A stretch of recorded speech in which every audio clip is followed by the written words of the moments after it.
सिसोदिया ने 9 घंटे की पूछताछ के बाद सीबीआई पर लगाए गंभीर आरोप। एजेंसी ने कहा बयान की होगी पड़ताल। दिल्ली की नई शराब नीति के मामले में डिप्टी सीएम मनीष सिसोदिया पूछताछ के लिए सोमवार को सीबीआई के दफ्तर में पेश हुए। सीबीआई ने सिसोदिया से 9 घंटे तक पूछताछ की।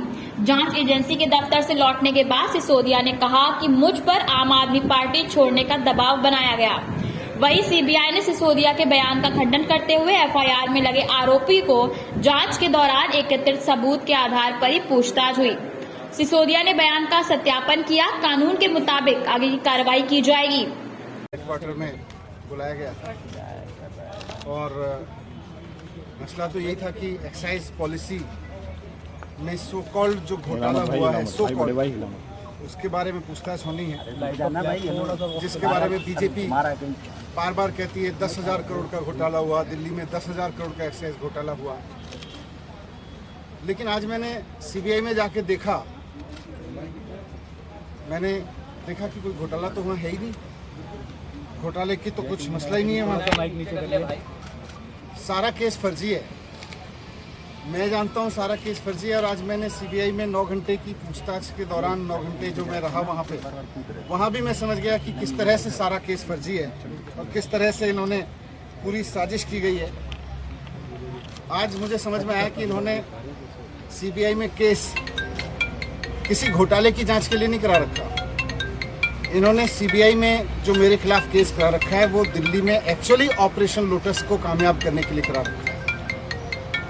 ये बात पहले भी मुझे बाहर से समझ में आ रही थी, लेकिन आज अंदर जाके सीबीआई के हेडक्वार्टर में 9 घंटे तक मेरे को और समझ में आई कि किस तरह से भारतीय जनता पार्टी सीबीआई जैसी एजेंसीज को अनकॉन्स्टिट्यूशनल तरीके से, असंवैधानिक तरीके से, गलत तरीके से दबाव बनाने के लिए यूज कर रही है।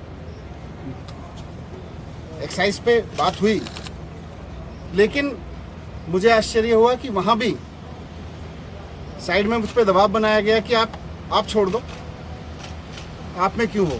मैंने कहा क्यों? बोले ये केस आपके ऊपर ऐसे ही चलते रहेंगे, नहीं तो। मैंने कहा इस केस में तो है नहीं, ये तो खत्म हो जाएंगे।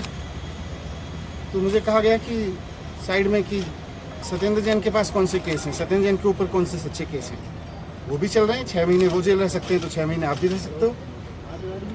तो मैंने कहा बीजेपी तो बहुत गंदी पार्टी है, मैं उसके लिए आप थोड़ी छोड़ सकता हूँ।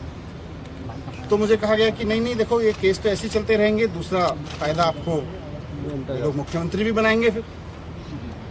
तो मैंने कहा ये मुख्यमंत्री बनने के लिए थोड़ी आया हूँ, मैं तो शिक्षा के लिए आया हूँ।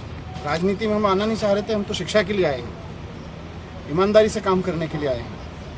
फिर मैंने साफ साफ बोल दिया कि भैया मुझको तो खुशी मिलती है जब दिल्ली के रिक्शे वाले का बच्चा इंजीनियर बनता है, तो उसमें जो खुशी मिलती है मुझे सीएम बन के खुशी नहीं मिलती, सीएम बनने के बारे में सोच के खुशी नहीं मिलती। एक दिल्ली की मेड की बच्ची जब डॉक्टर बनती है तो मुझे खुशी मिलती है।